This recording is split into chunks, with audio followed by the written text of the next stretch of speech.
溜兰水库，看大坝倒下了，整个村差不多没了。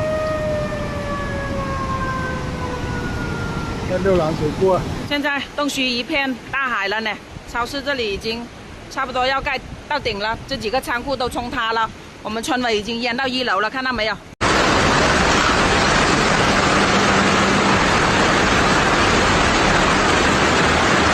？Thanh Đại Môn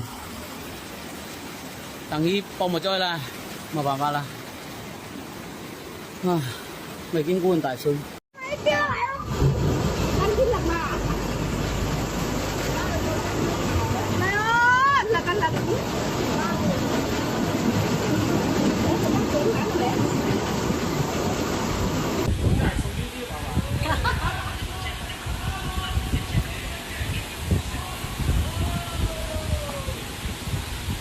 没有，他没有，他们随时有这种能力的。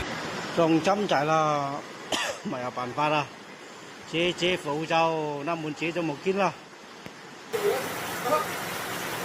我靠，还只有一个还好，哎，你看疫情来年，激动。溜兰小学那里呢？